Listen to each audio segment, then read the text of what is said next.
A beautiful evening to you. It's time to catch up on the news in 5 with Merry Gift Sunday. Loads and loads of stories in the papers, but let's start off with this one. 26 days to go. Outrage as Senate approves Buhari's 22.7 trillion extra budgetary spending. And it comes with some riders here. Borrowing from CBN illegal, suspicious, says NECA LCCI economists. 22.7 trillion extra budgetary spending to raise public debts to 69 trillion naira. NLC TUC kick as Senate okays federal government's 22.7 trillion ways and means. First batch of Nigerian evacuees returning from Sudan arrived in Abuja. Sudan, Nigerian evacuees get 100,000 naira each. INEC gets NBA free service to prosecute electoral offenders. Organ harvesting. Senate says Ekweremadu first offender deserves mercy. Despite probes, official corruption undermining building control enforcement. Corrupt officials sabotaging passport issuance, Aregbesola alleges. Nigeria's security deteriorating, but military has done a good job. And this is the Senate President speaking, Ahmed Lawan. And now let's talk a bit of politics. Murder trial shouldn't scuttle my speaker bid, Doguwa. Kogi has no business being poor, says Dino Milai. National Assembly leadership. Tinubu defers zoning decision after May 29. Project refund. I owe you nothing, Tinubu tells Wike. On the business and economic scene, we have here Agenda 2050. Federal government projects $33,000 per capita GDP. Nigeria to spend next 40 years repaying controversial 23.72 trillion CBN overdrafts to federal government. Senate approves restructuring of controversial loans. It comes with some riders here. Reps may accede to request next week. Liquidation of facilities to be spread to 2063. Spending requires thorough investment, not approval, says Owo. Approval could open floodgate of litigation, experts warn. CBN budget support grows by 2,900% in 8 years.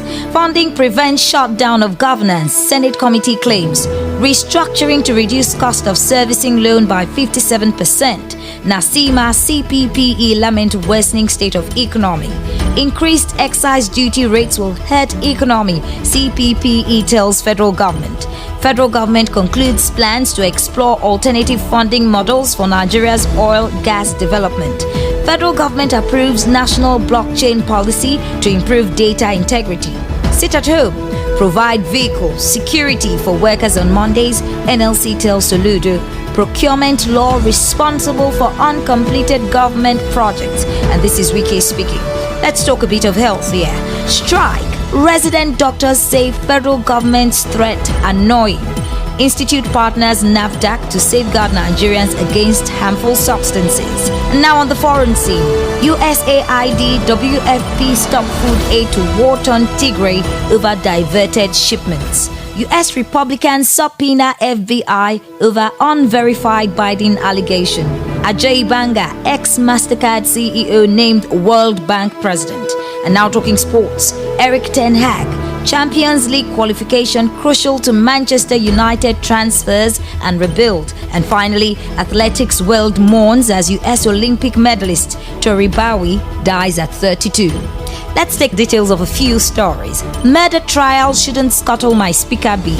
The majority leader of the House of Representatives, Alhassan Doguwa, on Wednesday hit back at his critics, stressing that any leader who can manage 4 wives and 28 children like him can aspire to become the Speaker of the 10th Assembly.